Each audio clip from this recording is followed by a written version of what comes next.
కొరింథీయులకి రాసిన మొదటి పత్రిక 4వ అధ్యాయం 1-2 వచనాలు ఒకసారి చదువుదాం. అయితే కడువరి దినములలో కొందరు అబద్ధికుల వేషధారణ వలన మోసపరుచు ఆత్మలయందును దయ్యముల బోధయందును లక్ష్యముంచి విశ్వాస భ్రష్టులగుదురని ఆత్మ తేటగా చెప్పుచున్నాడు. మరొక వాక్యాన్ని ధ్యానిద్దాం. యోహాను రాసిన మొదటి పత్రిక 4వ అధ్యాయం 1వ వచనం.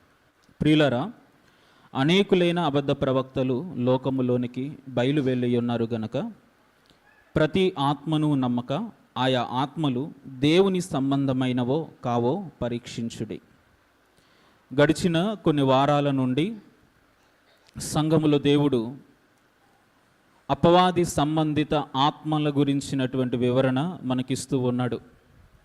సంఘములోనికి కొన్ని అపవాది సంబంధిత ఆత్మలు ప్రవేశించాయని, ఆయా ఆత్మలకున్న లక్షణములను బట్టి సంఘములు అవి పనిచేస్తూ ఉన్నాయని దేవుడు తెలియజేస్తూ, సంఘంగా దేవుడు మనకేం తెలియజేస్తూ ఉన్నాడు అనంటే, ఆయా ఆత్మలను నమ్మక ఆ ఆత్మలు దేవుని సంబంధమైనవో కావో పరీక్షించి మనల్ని మనం జాగ్రత్త పరుచుకొని దేవుని యందు విశ్వాసము విషయంలో స్థిరపరచబడిన వారమై ముందుకు కొనసాగాలనేది దేవుని యొక్క ఉద్దేశమై ఉన్నది. అందులో భాగంగా అపవాది సంబంధిత ఆత్మలలో 2 ఆత్మల గురించి ఆల్రెడీ మనం తెలుసుకున్నాం. ఒకటి పిరికితనము కలిగిన ఆత్మ, 2 లోకానుసారమైనటువంటి ఆత్మ. ఈరోజు అపవాది సంబంధిత ఆత్మల్లో మరొక ఆత్మను గురించినటువంటి వివరణ మనం తెలుసుకోవడానికి, తరువాత ఆత్మను బట్టి జాగ్రత్త పడుతూ సంఘములో ఒకవేళ అది కనబడుతూ ఉన్నట్టయితే మన మధ్య నుండి దానిని తొలగించి దైవిక ఆత్మతో సంఘము నింపబడులాగున ప్రయత్నం చేయుట కొరకు ఈరోజు దేవుడు మనకి సమయాన్ని అనుగ్రహించి ఉన్నాడు గనక ఆ ఆత్మ ఏంటో ఒకసారి మనం తెలుసుకుందాం. యోహాను రాసిన మొదటి పత్రికలోనే 4వ అధ్యాయం 6వ వచనం ఒకసారి చూడండి. మనము దేవుని సంబంధులము, దేవుని ఎరిగినవాడు మన మాట వినును, దేవుని సంబంధి కానివాడు మన మాట వినడు. ఇందువలన మనము సత్యస్వరూపి అయిన ఆత్మ ఏదో, భ్రమపరుచు ఆత్మ ఏదో తెలుసుకొనుచున్నాము. లేఖనాన్ని మనం పరిశీలన చేసినప్పుడు ఇక్కడ మనకి దేవుని ఆత్మ కానిది, అపవాది సంబంధిత ఆత్మలో మరొక ఆత్మ మనకి కనబడుతూ ఉంది. ఏంటో ఆత్మ అనంటే భ్రమపరచు ఆత్మ. ఆ ఆత్మలు ఏ రకంగా అయితే పనిచేశాయో అనగా లోకానుసారమైన ఆత్మ, పిరికితనము కలిగిన ఆత్మ ఎలాగైతే క్రైస్తవుల వ్యక్తిగత జీవితాల్లోనూ అలాగనే సంఘములోనూ ఎలాగైతే పనిచేశాయో, ఈ భ్రమపరచు ఆత్మ కూడా క్రైస్తవుల వ్యక్తిగత జీవితాల్లో అలాగనే సంఘములో కూడా పనిచేస్తుంది. మొదటగా వ్యక్తిగత జీవితాల్లో ఏ రకంగా పనిచేస్తుంది అనేది తెలుసుకొని మనం ముందుకు కొనసాగుదాం. ఎలాగునంటే, క్రీస్తుని ఎరిగిన తరువాత, క్రీస్తు రక్తంలో కడగబడిన తరువాత, క్రీస్తుని మన నిజరక్షకుడిగా అంగీకరించి మన ఆధ్యాత్మిక జీవితాలను వాక్యానుసారంగా ముందుకు తీసుకొని వెళ్తూ ఉండగా ఈ భ్రమపరచు ఆత్మ ఏం చేస్తూ ఉంది అనంటే క్రైస్తవులకి కొన్ని రకాలైనటువంటి భ్రమలను కలుగజేస్తుందంట. కొన్ని రకాలైనటువంటి భ్రమలను కలుగజేస్తుంది. భ్రమల్లో క్రైస్తవులను బ్రతికేలా చేస్తుంది. నిజంలోనికి, సత్యములోనికి రాకుండా అడ్డుపడుతుంది ఈ భ్రమపరిచేటువంటి ఆత్మ. ఇది మనకు అర్థం అవ్వాలి అనంటే కొన్ని ఉదాహరణలు మనం చూడాల్సిందే. ఒక తాగుబోతుని మనం ఉదాహరణగా తీసుకుందాం. ఇప్పుడు ఈ త్రాగుబోతు దగ్గరికి వెళ్ళిపోయి, అన్నా ఎందుకు నువ్వు తాగుతున్నావు, ఏ సమస్యను బట్టి నువ్వు ఇలా ప్రవర్తిస్తున్నావు అని చెప్పేసానంటే ఆ త్రాగుబోతు చెప్పేటువంటి సమాధానం ఎలాగుంటుందంటే, నా జీవితాల్లో ఇన్ని కష్టాలు ఉన్నాయండి, నా జీవితాల్లో ఇన్ని సమస్యలు ఉన్నాయి, నా జీవితాల్లో ఇన్ని ఇబ్బందులు ఉన్నాయి, నేను ఇలాంటి ప్రతికూల పరిస్థితుల మధ్య నా జీవితాన్ని ముందుకు కొనసాగిస్తున్నాను గనక నా ప్రతి సమస్యని కూడా నిన్ను మర్చిపోవడానికి, ఆ బాధల్లో నుండి నేను బయటపడడానికి, ఆ బాధల నుండి నేను తప్పించుకోవడానికి, కొంత ఉపశమనాన్ని నేను సంపాదించుకోవడానికి నేను త్రాగుతున్నాను అనేటువంటి సమాధానాన్ని ఆ త్రాగుబోతు చెప్పడం మనం గమనిస్తూ ఉంటాం. అయితే నిజంగా వాస్తవంగా ఆలోచన చేయండి, త్రాగినందుకు సమస్యలు తీరిపోతాయా? త్రాగినందుకు తనకున్నటువంటి ఇబ్బందులు తొలగించబడతాయా? త్రాగినందుకు తన ప్రతికూల పరిస్థితుల్లో నుండి బయటికి విడిపించబడి అనుకూలమైన పరిస్థితుల్లో తను ముందుకు కొనసాగగలుగుతాడా అని గనక మనం ఆలోచన చేస్తే నిజంగా అది జరిగేటువంటి పని కాదు. కాకపోతే ఈ ఆత్మ ఏం చేస్తుంది అనంటే భ్రమకు గురి చేస్తుంది. ఏమని? ఇదిగో నీకు ఈ సమస్య వచ్చింది కదా, ఇప్పుడు నువ్వు చేయాల్సిన పని ఏంటి? వెంటనే వెళ్ళిపోయి అక్కడ కూర్చొని నువ్వు తాగు, నీకు సంతోషం వేస్తుంది, నీకున్నటువంటి సమస్యల నుంచి నువ్వు బయటపడడానికి అవకాశం ఉంటుంది. అవన్నీ కూడా మర్చిపోయి నువ్వు సంతోషించగలుగుతావు కనుక నువ్వు వెళ్ళిపోయి ఆ తప్పు చేయి అని ఈ భ్రమపరుచు ఆత్మ కొంతమంది వ్యక్తుల జీవితాల్లో ఏ రకంగా అయితే భ్రమకు గురి చేసి వారిని చెడు వ్యసనాల వైపుకు నడిపిస్తూ ఉందో, క్రైస్తవుల్ని కూడా ఈ భ్రమపరిచేటువంటి ఆత్మ అదే రకంగా భ్రమలకు గురి చేసి క్రైస్తవులని కొన్ని వ్యసనాల వైపుకు నడిపించేలా చేస్తుంది, కొన్ని చేయకూడని పనుల వైపుకు నడిపించేలా చేస్తుంది.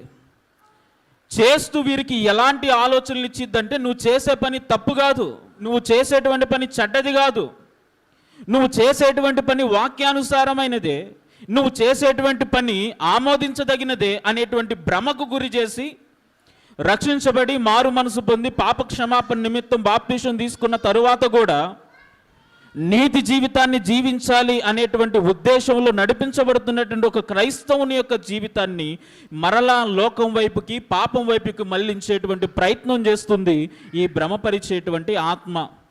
ఈ భ్రమపరిచేటువంటి ఆత్మ కొంతమంది యవనస్తుల్లోకి దూరి మోహపు చూపుల వైపు, ఇలాంటి అక్రమ సంబంధాల వైపు, ఇలాంటి చేయకూడని పనుల వైపు మళ్లించి పైపెచ్చుగా వారికి ఏమని బోధిస్తుంది అని అంటే, కొంతమంది సేవకుల్ని నాయకుల్ని ఆధారం చేసుకుని మీరు చేస్తున్న పని తప్పు కాదు, మీరు చేస్తున్న పని అభ్యంతరకరమైనది కాదు, బైబిల్ గ్రంథంలో చాలామంది ఆ పని చేసిన వాళ్ళే. దావీదుని చూడండి, దావీదు ప్రేమించి పెళ్లి చేసుకోలేదా, మరి నువ్వు చేసుకుంటే తప్పేంటి అని బోధించేవారు కొంతమంది. యాకోబుని చూడండి, యాకోబు ప్రేమించలేదా, ప్రేమించి పెళ్లి చేసుకోలేదా? ఆలోచన చేయండి ఒకసారి. బైబిల్ గ్రంథంలో ఎంతమంది అయితే ఇలాంటి వాక్యపు విరుద్ధమైనటువంటి క్రియలు జరిగించి వారి జీవితాలను ముందుకు నడిపించారో వారందరూ కూడా వారి జీవితాల్లో సమస్యల్ని, శ్రమల్ని ఎదుర్కొన్నారు. కానీ దేవుని దగ్గర నుండి ఆశీర్వాదాలను అయితే వారు పొందుకోవాలా వారు చేసిన పనులను బట్టి. దావీదు చేసినటువంటి పనులను బట్టి తన జీవితంలో కొన్ని ప్రతికూల పరిస్థితులను ఎదుర్కొన్నాడు. ఆయన తాను చేయకూడని పనులు చేసిన విధానాన్ని బట్టి ఎన్నో ఇబ్బందులు ఎదుర్కొన్న వ్యక్తిగా దావీదు కనపడుతూ ఉన్నాడు. యాకోబు కూడా ప్రేమించే పెళ్లి చేసుకున్నాడు. కానీ ఈ ప్రేమించినటువంటి కారణాన్ని బట్టి, దేవుని యొక్క వాక్యానికి వ్యతిరేకంగా జీవించిన కారణాన్ని బట్టి తన జీవితంలో ఏమైనా సంతోషం వచ్చిందా, తన జీవితంలోకి ఏమైనా సమాధానం వచ్చిందా, తనేమైనా దేవుని యొద్ద నుండి ఆశీర్వదించబడ్డాడని అంటే లేదు. లేఖనం రాయబడుతుంది 7 సంవత్సరాలు గొడ్డి చాకిరీ చేశాడంట. ఎందుకు? ప్రేమించాను అనేటువంటి ఒకే ఒక్క కారణాన్ని బట్టి.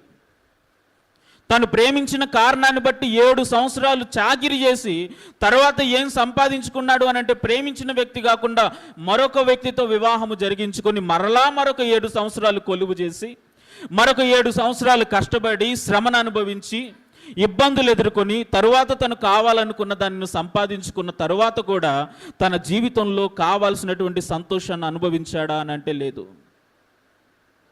ఏమైపోయింది ఆయన జీవితం అని చెప్పేసానంటే, శ్రమల గుండా, సమస్యల గుండా, ఇబ్బందుల గుండా ప్రయాణించబడింది, ప్రయాణం చేసింది, ప్రాణ భయంతో విలవిల్లాడేలా చేసింది యాకోబు జీవితాన్ని. ప్రియ దేవుని యొక్క సంగమా, ఈ భ్రమపరిచేటువంటి ఆత్మ ఏం చేస్తుంది అని అంటే, నువ్వు ఈ పని చెయ్యి, ఈ పని చేయడం తప్పు కాదు, ఇది వాక్యానుసారమైనదే అని బోధించేలా నీకు చేస్తుంది, అని బోధించేలా చేస్తుంది. ఏ రకంగానైనా సరే నువ్వు మరలా తప్పు చేసి దేవునికి విరోధంగా ప్రవర్తించి ఆ రాజ్యాన్ని కోల్పోయేలాగా నీ జీవితంలో పనిచేస్తుంది ఈ భ్రమపరిచేటువంటి ఆత్మ. అందుకని ఈరోజు చాలామంది యవన ప్రాయంలో ఉన్నటువంటి క్రైస్తవులు, అలాగనే విశ్వాసులు, వయసుతో సంబంధం లేకుండా ఎంతోమంది కూడా ఈ భ్రమపరిచేటువంటి ఆత్మ చేత నడిపించబడుతూ దేవుని యొక్క వాక్యానికి విరుద్ధంగా ప్రవర్తించి పరలోకానికి వెళ్లాల్సినటువంటి వీరు నరకం వైపుగా అడుగులు వేస్తున్నట్లు మనం వారి యొక్క వ్యక్తిగత జీవితాలను గమనిస్తే మనకు అర్థమవుతుంది. కారణం, భ్రమపరిచేటువంటి ఆత్మ వారిలో పనిచేస్తూ ఉందని అర్థం. ఇలాగున వాక్యానికి వ్యతిరేకంగా ప్రవర్తించేలా చేసి వారిని చెడు వ్యసనాల వైపుకి, చెడు అలవాట్ల వైపుకి నడిపిస్తుంది. తరువాత ఇంకేం చేస్తుంది అని అంటే, వారి జీవితాల్లో వారు ఎదుర్కొన్నటువంటి ప్రతికూల పరిస్థితులను బట్టి, వారి జీవితాల్లో వాళ్ళు ఎదుర్కొన్నటువంటి ఇబ్బందికరమైనటువంటి స్థితిగతులను బట్టి ఈ భ్రమపరిచేటువంటి ఆత్మ వారిలో ప్రవేశించి ఏం చేస్తుంది అని అంటే, ఇదిగో నువ్వు ఈ తప్పు చేసావు కదా, నువ్వు దేవుని యొక్క వాక్యానికి విరుద్ధంగా ప్రవర్తించావు కదా, వాక్యాన్ని మీరి నీ జీవితంలో ఈ విధంగా ముందుకు కొనసాగావు కదా, ఇదిగో దేవుని ఎదుట నువ్వు పాపివయ్యావు, ఇదిగో నీ వల్ల ఇంక ఏ ఉపయోగం లేదు, నువ్వు ఇంక ఎంత భక్తి జీవితం చేసినా కానీ నువ్వు వెళ్ళేది నరకానికే కానీ పరలోకానికి కాదు కనుక ఇప్పుడైనా కానీ ఈ సమస్యల వలయం నుండి నువ్వు బయటపడాలి అని అంటే, ఇప్పుడైనా ఈ ఇబ్బందికర పరిస్థితుల నుండి నువ్వు బయటపడాలి అని అంటే, ఈ బాధను, ఈ వేదనను, ఈ సమస్యను నువ్వు అనుభవించకుండా ఉండాలి అని అంటే నువ్వు చేయాల్సిన పని ఏంటో చెప్పనా? చచ్చిపో అని ప్రేరేపిస్తుంది ఈ భ్రమపరిచేటువంటి ఆత్మ. ఈ భ్రమపరిచేటువంటి ఆత్మ ఏం చేస్తుందంట? చనిపోవడానికి ప్రేరేపిస్తుంది. చనిపోవడానికి ప్రేరేపించి వారు చేసినటువంటి యొక్క తప్పులను బట్టి, వారు చేసినటువంటి యొక్క దోషములను బట్టి, వారు జరిగించినటువంటి వాక్య విరుద్ధమైన క్రియలను బట్టి వారి జీవితాలను మరణం వైపుగా నడిపిస్తుంది ఈ భ్రమపరిచేటువంటి ఆత్మ. అలాగున్న బైబిల్ గ్రంథంలో ఒకరి జీవితంలో జరిగిందండి. ఎవరి జీవితంలో ఇది జరిగింది అని అంటే, ఒక సాధారణమైనటువంటి విశ్వాస జీవితంలో కాదు, అప్పుడే ప్రభువుని నమ్ముకున్నటువంటి వ్యక్తి జీవితంలో కాదు. అనేక సంవత్సరములు దేవునిని వెంబడించి దేవుని 12 మంది శిష్యుల్లో ప్రాముఖ్యమైన వ్యక్తిగా పరిగణించబడి ఆర్థిక లావాదేవీలన్నీ కూడా తన స్వాధీనములో ఉంచుకొని దేవుణ్ణి వెంబడిస్తూ, దేవుణ్ణి అనుసరిస్తూ, దేవుడు చేసిన ప్రతి అద్భుతాన్ని కల్లారా చూసి తన ఆత్మీయ జీవితాన్ని దేవునితో నడిపిస్తూ ఉన్నటువంటి ఇస్కరియోతు యోధా జీవితం ఏమైపోయింది చెప్పండి? ఏం చేశాడు ఇస్కరియోతు యోధా అని చెప్పేసానంటే, దేవునికి విరోధంగానే ప్రవర్తించాడు, దేవునికి విరుద్ధంగానే ప్రవర్తించాడు. ఇదిగో 30 వెండి నాణాలకి యేసుక్రీస్తు ప్రభుల వారిని అమ్మేసుకున్నాడు. ధన సంచిలో నుండి కొంత డబ్బుని ప్రతిరోజు కూడా దొంగిలించుకుంటూ వచ్చాడు. అనేక తప్పులు ఈ ఇస్కరియోతు యోధా తన జీవితంలో జరిగిస్తూ ఉండగా రాయబడింది లేఖనం, అపవాది ఇస్కరియోతు యోధా హృదయములోనికి ప్రవేశించిందంట. అపవాది సంబంధిత ఆత్మ ఇస్కరియోతు యోధాలోకి ప్రవేశించి ఇస్కరియోతు యోధాతో ఎలాగున మాట్లాడింది అని అంటే, నీవు నీ నాయకుడైనటువంటి యేసుక్రీస్తు ప్రభుల వారిని అప్పగించేసావు, నీ గురువు గారికి నువ్వు అన్యాయం చేసావు, నీకు అన్నం పెట్టిన వాడికి నువ్వు మోసం చేసావు, ఆయన నువ్వు వెన్నుపోటు పొడిచావు, ఇక నువ్వు బ్రతకడం వల్ల ఎవరికీ ఉపయోగం లేదు. ఒకవేళ నువ్వు బ్రతికిన జీవితాంతం కూడా ఈ నిందలు అనుభవిస్తూ ఈ ఇబ్బందికర పరిస్థితుల్లో నీ జీవితాన్ని నువ్వు ముందుకు కొనసాగించాలి కనుక నా మాట విని దయచేసి నువ్వు వెళ్ళిపోయి ఇప్పుడే ఉరివేసుకొని చచ్చిపో అని ఇస్కరియోతు యోధాలో ఉన్నటువంటి భ్రమపరిచేటువంటి ఆత్మ ప్రేరేపించినట్లుగా మనకు అర్థమవుతుంది. అపవాది తన హృదయంలోకి ప్రవేశించాడు కాబట్టి, అపవాది సంబంధిత ఆత్మల్లో ఈ భ్రమపరిచేటువంటి ఆత్మ ఇస్కరియోతు యోధాలో పనిచేసింది కాబట్టి, తను చేసిన తప్పులను బట్టి, తను చేసిన ఆ వాక్యపు విరుద్ధమైనటువంటి క్రియలను బట్టి నేను చచ్చిపోతే బాగుండేమో, నేను సూసైడ్ చేసుకుంటే బాగుండేమో, నేను మరణిస్తే బాగుండేమో అనేటువంటి ఆలోచనతో వెంటనే వెళ్ళిపోయి ఏం చేశాడంట? ఉరివేసుకుని చనిపోయాడంట. ఉరివేసుకున్నాడు, అది తెగిపడి కింద పడిపోయి నడుము విరిగి చచ్చిపోయాడు ఇస్కరియోతు యోధా. మరి అంతే కదండి, మరి యేసుక్రీస్తు ప్రభుల వారికి అన్యాయం చేశాడు కదా, యేసుక్రీస్తు ప్రభుల వారిని మోసం చేశాడు కదా, యేసుక్రీస్తు ప్రభుల వారికి వెన్నుపోటు పొడిచాడు కదా, మరి ఇస్కరియోతు యోధాకి అలాంటి శిక్ష పడాల్సిందే కదా, ఇందులో తప్పేముంది, ఇది దేవుని చిత్తమే కదా అనేటువంటి ఆలోచన కొంతమంది క్రైస్తవుల్లోకి రావచ్చేమో. అయితే నేను ఒక విషయాన్ని మీకు చాలా బాగా అర్థమయ్యేలా చెబుతాను. ఏంటి అని అంటే, ఇస్కరియోతు యోధా ఒక్కడే తప్పు చేశాడా చెప్పండి ఒకసారి? ఇస్కరియోతు యోధా ఒక్కడే తప్పు చేశాడా? యేసుక్రీస్తు ప్రభుల వారు తాను అప్పగింపబడేటువంటి రాత్రి శిష్యులందరితో మాట్లాడుతూ ఆయన అంటూ ఉంటాడు, ఈ రాత్రికాల సమయంలో కొంతమంది సైనికులు వచ్చి నన్ను సిలువ వేయడానికి తీసుకొని పోతారు, అప్పుడు మీరందరూ కూడా చెట్టుకొకరు పుట్టుకొకరు అన్నట్లుగా నన్ను వదిలిపెట్టి వెళ్ళిపోతారు అని చెప్పేసానంటే, పేతురు ఏమంటాడు? అయ్యా, ఎవరు నిన్ను వదిలిపెట్టినా వదిలిపెట్టకపోయినా సరే, ఎలాంటి ప్రతికూల పరిస్థితులైనా, ఎలాంటి ఇబ్బందులైనా, ఎలాంటి శ్రమలైనా సరే, నేను మాత్రం నిన్ను వదిలిపెట్టను, నువ్వెవరో తెలియదన్న సంగతి నా నోట నుండి నేను రానివ్వను, ఎల్లప్పుడూ నేను నీతోనే ఉంటాను అని అందరి ముందు అంత ధైర్యంగా మాట్లాడినటువంటి పేతురు పేతురుతో పాటు మిగిలిన శిష్యులందరూ కూడా ఇదే చెప్పారు, నిన్ను వదిలిపెట్టి మేము వెళ్ళం ప్రభువా, నీతోనే ఉంటాం, ఎలాంటి సమస్య అయినా ఎలాంటి ఇబ్బంది అయినా సరే నీ దగ్గరే మేము ముందు కొనసాగుతాం అని మాటిచ్చిన తరువాత ఎప్పుడైతే గెత్సెమనే తోటలో సైనికులు వచ్చి యేసుక్రీస్తు ప్రభుల వారిని పట్టుకొని ఆయన సిలువేయడానికి తీసుకొని వెళ్తూ ఉన్నారో, ఏర్పరచుకున్నటువంటి 12 మంది శిష్యుల్లో ఒక్క శిష్యుడు కూడా యేసుక్రీస్తు ప్రభుల వారితో లేరంట. అందరూ కూడా ఏం చేశారు? ఆయనను వదిలిపెట్టి వెళ్ళిపోయారు. పేతురైతే 3 సార్లు అబద్ధం చెప్పాడంట. ఏమని? ఒకళ్ళు వచ్చేసి, నువ్వు యేసును వెంబడించేవాడివి కదా, యేసును అనుసరించేవాడివి కదా, యేసుతో పాటు తిరిగేవాడివి కదా అని చెప్పేసినంటే వెంటనే పేతురు ఏమన్నాడు తెలుసా? యేసు ప్రభువా, ఆయన ఎవరో కూడా నాకు తెలియదండి, ఆ పేరు వినడమే ఇదే ఫస్ట్ టైం అన్నట్టుగా అబద్ధం ఆడాడు. అలాగున్న ఒకసారి పొరపాటున మాట్లాడాడేమో అనుకుంటే కాదు, 3 సార్లు యేసు ఎవరో నేను ఎరుగను అని అబద్ధమాడినట్లుగా లేఖనాలు మనకి చాలా స్పష్టంగా తెలియజేస్తూ ఉన్నాయి. శిష్యులందరిలో కూడా యేసుక్రీస్తు ప్రభుల వారు పేతురునే కదా ప్రేమించింది ఎక్కువగా. తనలో ఉన్నటువంటి ప్రతి ఒక్క కోణాన్ని ప్రత్యక్షపరిచి తనకు తెలియజేసింది కూడా పేతురికే కదా. రూపాంతరపు కొండపైన ఏలియా మోషేలు వచ్చిన తరువాత ఆ ప్రత్యక్షతను కనబరిచింది కూడా పేతురికే కదా. తనలో ఉన్నటువంటి ప్రతి లక్షణాన్ని అందరికంటే ముందుగా తెలియజేసింది పేతురికే కదా. నీ బండ మీద నా సంఘాన్ని స్థాపిస్తానని వాగ్దానం చేసింది పేతురుతోనే కదా. పరలోకపు తాళపు చెవులు నీ స్వాధీనంలో ఉంటాయనేటువంటి మాట మాట్లాడింది పేతురుతోనే కదా. ఇంత గొప్ప ధన్యత, ఇంత గొప్ప భాగ్యము, ఇలాంటి ఉన్నతమైనటువంటి స్థితిని పేతురుకి కల్పించి అపోస్తులందరికీ కూడా నాయకుడిగా నియమించాలనేటువంటి ఉద్దేశంలో యేసుక్రీస్తు ప్రభుల వారు ఆ ప్రణాళికలు రచించినప్పుడు, అంత ఉన్నతంగా పేతుర్ని యేసుక్రీస్తు ప్రభుల వారు ప్రేమించినప్పుడు, అంతలా ఆదరించినప్పుడు, ప్రతి ఒక్క మర్మాన్ని పేతురు దగ్గర యేసుక్రీస్తు ప్రభుల వారు అన్ని తెలియజేసినప్పుడు పేతురు ఏమన్నాడు తెలుసా? యేసు ఎవరో కూడా నాకు తెలియదండి, ఆయన ఎవరో కూడా నాకు తెలీదు, ఆయన ఇంతవరకు నేను చూడలేదు, ఆయన పేరు వినడం కూడా ఇదే మొదటిసారి అని ఎంతో సులువుగా అబద్ధం ఆడినట్లుగా మనకి లేఖనాలు కనపడుతూ ఉన్నాయి. యేసు ఎవరో నాకు తెలుసని ఇస్కరియోతు యూదా తప్పు చేశాడు, యేసు ఎవరో తెలియదని పేతురు తప్పు చేశాడు.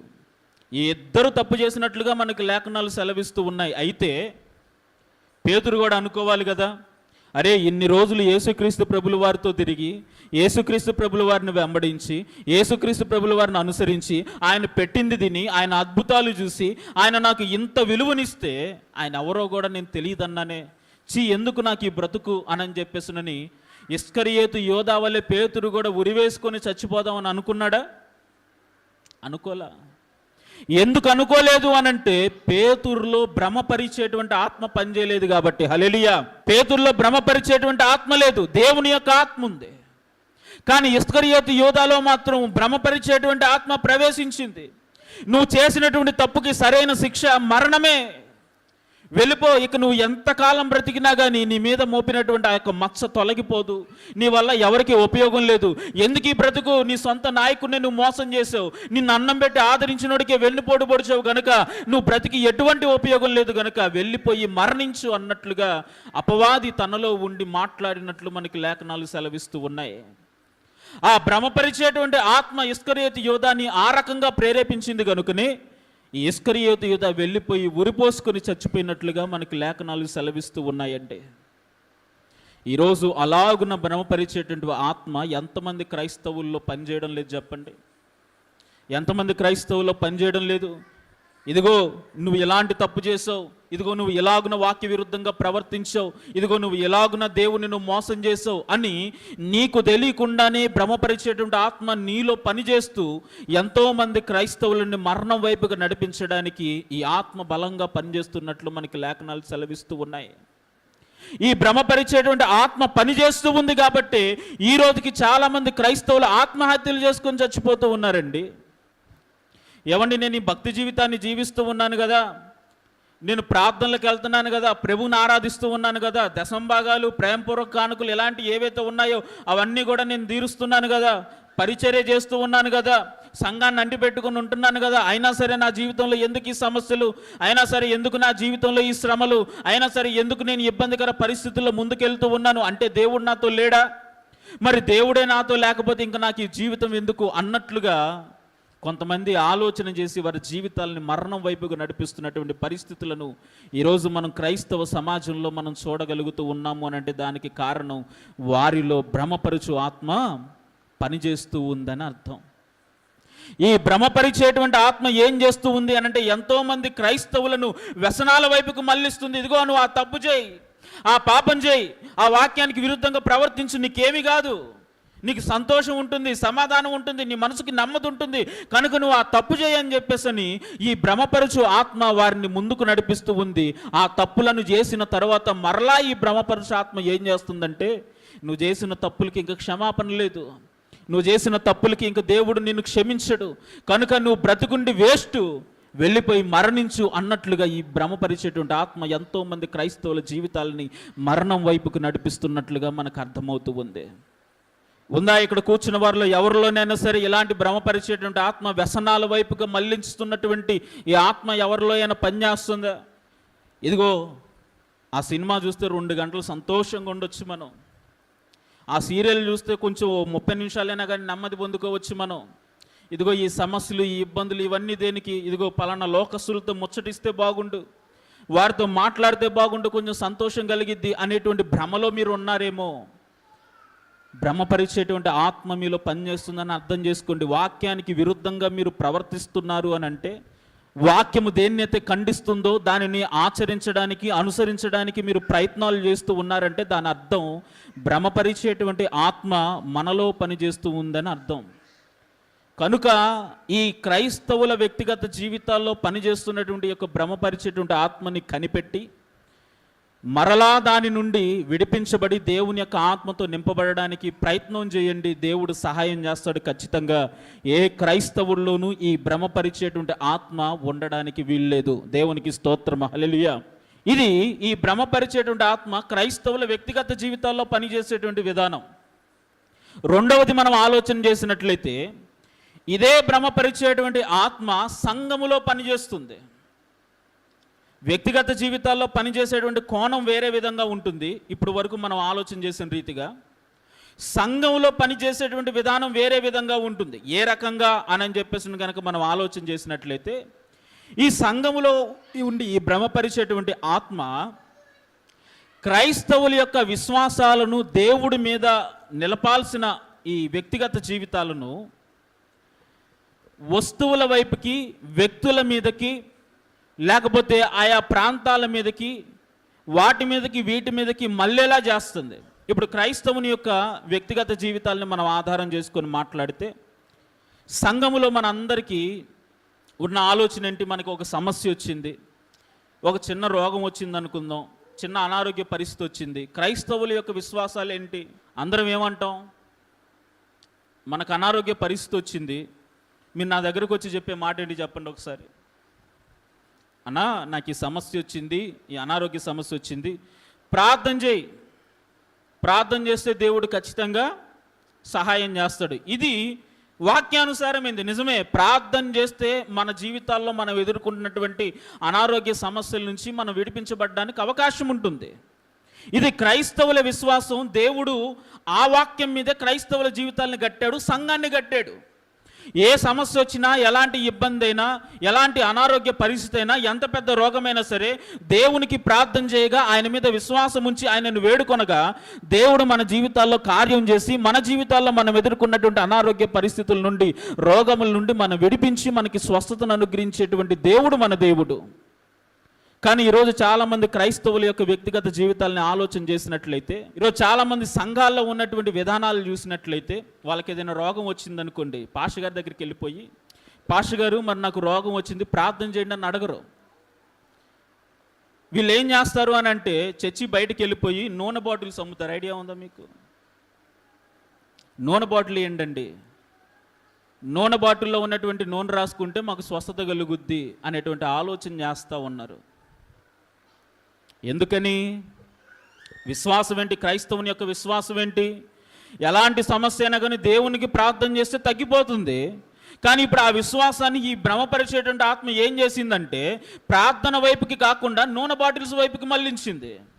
అందుకే చాలా సంఘాల్లో ఇప్పుడు బయట ఏం అమ్ముతున్నారు అని అంటే ప్రార్థన నూనె బాటిల్స్ అమ్ముతున్నారు. అంటే దైవజనులు ఉపవాసం ఉండి కన్నీరు గార్చి ప్రార్థన చేసి దేవుని యొక్క ఆత్మను ఆయిల్లో బంధించి అక్కడ నిలబెట్టినటువంటి బాటిల్ని మనం కొనుక్కొని మనకున్నటువంటి సమస్యలను బట్టి ఆ ఆయిల్ని మనం రాసుకుంటే స్వస్థత పొందుకుంటాం అనేటువంటి వాక్యపు విరుద్ధమైనటువంటి క్రియలను ఈరోజు సంఘాల్లో మనం చూడగలుగుతూ ఉన్నాం. ఏంటంటే పాస్టర్ గారు, మరి నూనె రాసుకుంటే మరి తగ్గదంటారా? మరి యేసుక్రీస్తు ప్రభుల వారు కూడా నూనె రాసి ప్రార్థన చేస్తే చాలామంది స్వస్థత పొందుకున్నారు కదా, నూనె రాసుకోవడంలో తప్పే ఉంది అని మీరు కనుక నన్ను ప్రశ్నిస్తే నేను చెప్పేటువంటి సమాధానం ఒకటే. మీరు లేఖనాల్ని మీరు పరిశీలన చేయండి. సమస్యల్లో ఉన్నవారికి, రోగంతో బాధపడుతున్న వారికి దేవుడు ఏం చేశాడంటే నూనె రాసి ప్రార్థన చేశాడు, తగ్గిపోయింది. ఈరోజు జరుగుతుంది అది కాదు. నూనె రాసి ప్రార్థన చేయడం కాదు, నూనెకి ప్రార్థనలు చేస్తున్నారు. వీళ్ళు ఏం చేస్తున్నారు?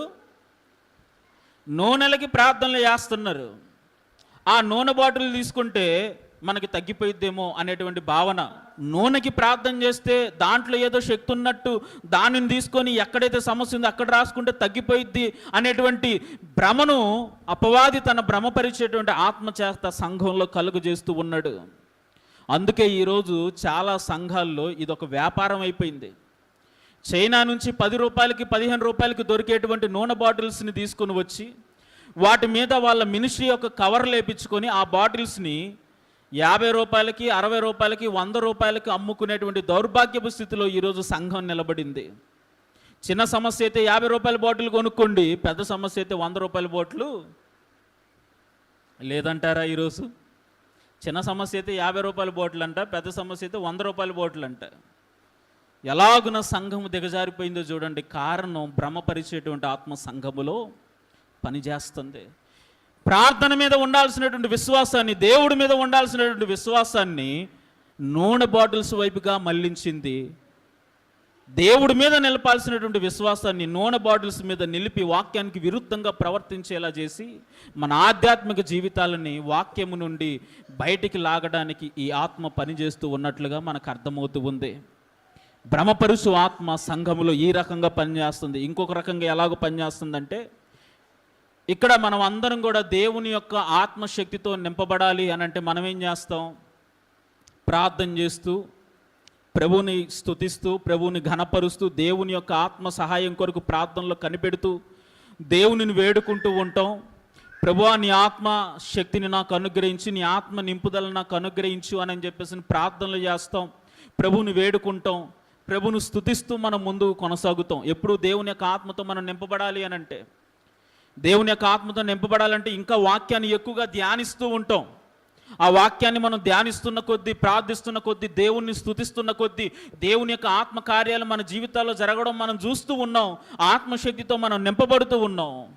కానీ ఈరోజు దేవుని యొక్క ఆత్మతో నింపబడాలి అని అంటే కొన్ని సంఘాల్లో బోధిస్తున్నటువంటి వాక్యం, తెల్ల కచ్చీపులు కొనుక్కోండి, ఇదిగో మీ ఎవరి మీదకైనా పరిశుద్ధాత్ముడు దిగి రావాలంటే అదిగో పక్కన మన సహోదరుల బుక్ స్టాల్ దగ్గర కచ్చీపులు అమ్ముతున్నారు, 10 రూపాయల కచ్చీపు, అది కొనుక్కొని రండి. కొనుక్కొని వచ్చి ఆ కచ్చీపుని గాల్లో ఎలాగోపండి మీ అందరి మీదకి ఏమొచ్చిద్ది? ఇప్పుడు పరిశుద్ధాత్ముడు ఎక్కడున్నాడు? ఎక్కడున్నాడు పరిశుద్ధాత్ముడు? ఎక్కడుంటాడు అసలు పరిశుద్ధాత్ముడు? ఎవడైతే నమ్మి బాప్తిసం పొంది రక్షించబడతాడో వాడు పరిశుద్ధాత్మ అనేటువంటి వరముతో నింపబడతాడు. ఆయా పరిస్థితులను బట్టి, ఆయా సందర్భాలను బట్టి ఆత్మశక్తితో నింపబడి ఆత్మ కార్యాలు సంఘములో, సమాజంలో జరిగిస్తూ ఉంటాడు. ఇది వాక్యానుసారమైన విధానం. నువ్వు దేవుని యొక్క ఆత్మతో నింపబడాలి అని అంటే, దేవుని యొక్క శక్తిని అనుభవించాలి అని అంటే ప్రార్థించు, ధ్యానించు, దేవుణ్ణి వేడుకో, దేవుణ్ణి కొనియాడు. ఇలా ఎన్నో రకాల మార్గాలు దేవుడు మన ముందుంచి దేవుని యొక్క ఆత్మతో నింపబడడానికి ఆయన మనల్ని ప్రోత్సహిస్తూ ఉంటే, ఈ భ్రమపరిచేటువంటి ఆత్మ వచ్చి దేవుని యొక్క ఆత్మతో నింపబడకుండా ఉండడానికి విశ్వాసాన్ని వేటి వైపుకు మళ్లించింది అని అంటే కచ్చీపుల వైపుకు మళ్లించింది, గుడ్డ ముక్కల వైపుకు మళ్లించింది. అందుకే చాలా సంఘాల్లో అమ్మో పాస్టర్ గారు ప్రార్థన చేసిన కచ్చీపు ఇది తీసుకొని నెత్తి మీద పెట్టుకుంటే పరిశుద్ధాత్ముడు చేస్తాడు. వాక్య విరుద్ధం అంటే వాక్య విరుద్ధం. కారణం భ్రమపరిచేటువంటి ఆత్మ ఈరోజు సంఘములో ఆ రకంగా పనిచేస్తుంది. క్రైస్తవుల యొక్క విశ్వాసాలను వస్తువుల వైపుకి మళ్లించేలా చేస్తుంది. ఆ ఆయిల్ బాటిల్ మీద ఉంది శక్తి, ఆ కచీప్ మీద ఉంది ఆ శక్తి, ఆయా ఫోటో ఫ్రేమ్ మీద ఉంది ఆ శక్తి. దౌర్భాగ్యపు స్థితి ఏంటంటే చనిపోయినటువంటి సేవకుల ఫోటోల్ని దేవుడి ఫోటోలతో పక్కన పెట్టేటువంటి స్థితిలో ఈరోజు క్రైస్తవ సమాజం మారిపోయింది. ఇదిగో పలానా వ్యక్తి పాస్టర్ గారి యొక్క ఫోటోని మనం ఇంట్లో పెట్టుకుంటే మనకి మంచి జరిగిద్దంట. ఎలాగున భ్రమపరిచేలా చేస్తుందో చూడండి. మీరు నన్ను తప్పుగా అనుకుంటారేమో కానీ ఇంకొక విషయం కూడా చెబుతా ధైర్యంతో. దేవుని యొక్క వాక్యము, దేవుని యొక్క ఆత్మ నన్ను ప్రేరేపిస్తున్న విధానం కొద్దీ ఆ ధైర్యంతో ఒక విషయం చెబుతా.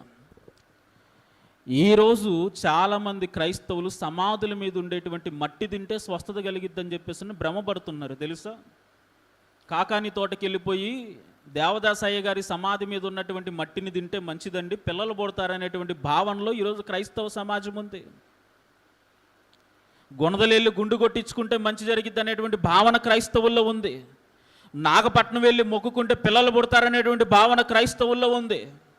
ఇలాగున వారి యొక్క విశ్వాసాలని దేవుడి మీద నిలపాల్సింది పోయి ఆయా మందిరాల వైపు, ఆయా సేవకుల వైపు, ఆయా నూనె బాటిల్స్ వైపు, ఆయా కచీబుల వైపు నిలిపేసి దేవుని యొక్క వాక్యానికి విరుద్ధంగా ప్రవర్తించి పరలోకానికి వెళ్ళాల్సినటువంటి సంఘం నరకం వైపుగా నడుస్తూ ఉన్నట్లుగా మనకు అర్థమవుతూ ఉంది.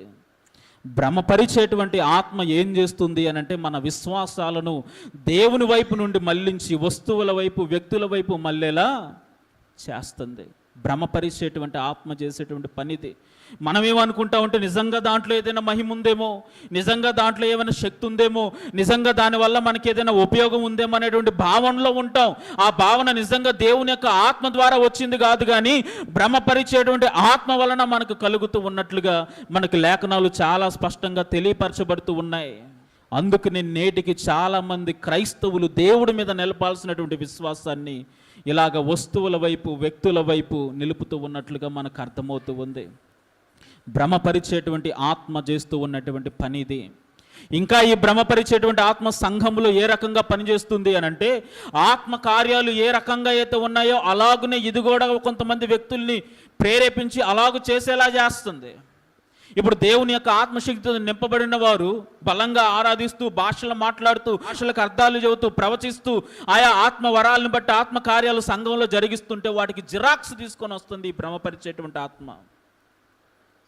ఒక సహోదరుడు నాతో అన్నాడు ఒక మాట, ఏమనంటే, అన్నా అక్క బాప్తిసం తీసుకుంది, అక్క దేవుని యొక్క ఆత్మతో నింపబడింది, సంఘంలో భాషలు మాట్లాడుతుంది, ప్రవచనాలు చెబుతుంది, మరి ఇంత భక్తి జీవితాన్ని జీవిస్తూ ఉన్నటువంటి ఈవిడ లోకంలోకి వచ్చిన తర్వాత ఎందుకన్నా అంత పెద్ద పెద్ద బూతు మాటలు మాట్లాడుతుంది, ఎందుకన్నా అన్నన్ని అబద్ధాలు చెబుతుంది, ఎందుకన్నా అలాగూ వాక్య విరుద్ధమైన క్రియలు తను జరిగిస్తూ ఉంది, నిజంగా దేవుని యొక్క ఆత్మ తనలో ఉంటే ఆ తప్పులు చేస్తుందా అని చెప్పేసి అంటే నేను చెప్పాను తనకి, అది నిజమైన దేవుని ఆత్మ పని కాదు, కానీ భ్రమపరిచేటువంటి ఆత్మ చేస్తూ ఉన్నటువంటి పని.